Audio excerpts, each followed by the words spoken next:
வணக்கம் and welcome back to my channel. இது வரைக்கும் நம்ம சேனலை நீங்கள் சப்ஸ்கிரைப் பண்ணனா மறக்காமல் சப்ஸ்கிரைப் பண்ணி வச்சுக்கோங்க.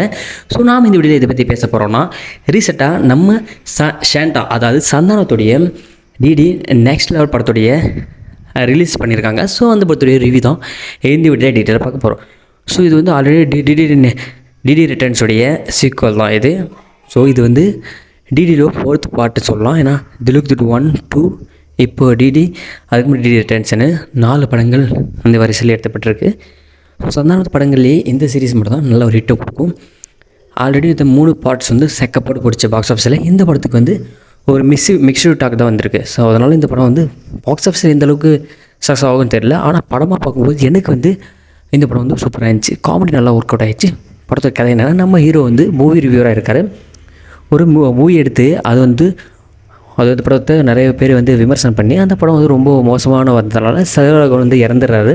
ஸோ அவர் வந்து இந்த மாதிரி மூவி ரிவ்யூ பண்ணுறவங்கலாம் ஒவ்வொருத்தரும் அவருடைய தேட்டருக்கு கூப்பிட்டு அவர் வந்து இந்த தேட்டருக்குள்ளேயே அவங்கள போக வச்சு அதில் ஒரு கேமை வச்சு அதில் வந்து அவங்க வந்து ஜெயிச்சா தான் வெளியே வர மாதிரி ஒரு கான்செப்டை க்ரியேட் பண்ணி வச்சுருக்காரு. செல்வராக தான் இந்த படத்தோட வில்லன். ஸோ நம்ம ஹீரோ அவங்க ஃபேமிலி வந்து அந்த சினிமா ஹாலுக்குள்ளே போயிடுறாங்க. அவங்க சினிமா இருக்கிறவங்க மொத்த பேர் மட்டும் இல்லாமல் அவங்க ஃபேமிலியை நம்ம ஹீரோ வந்து சேஃபாக காப்பாற்றி வெளியே கொண்டு வந்தாரா இல்லைன்றதான் தான் படத்தோடைய கதை. படமாக பார்க்கும்போது நல்லாயிருக்கு. காமெடி மொட்டை ஜெயதன் காமெடி ஹைலைட்டாக இருக்குது. இதில் மஞ்சுவும் பாய்ஸ் அந்த மியூசிக் வந்து குணா கோவிலேருந்து ஒருத்தர் தூக்கு வர இல்லையா அந்த மாதிரி சீக்வன்ஸ் இதில் போட்டிருக்காங்க. செம்மையாக இருக்குது. ஸோ மிஸ் பண்ணாமல் இந்த படத்தை தேட்டரில் வாட்ச் பண்ணுங்கள். இதே மாதிரி மூவி ரிலேட்டட் வீடியோஸ் வேணும் மறக்காம சேனலை சப்ஸ்கிரைப் பண்ணிக்கோங்க.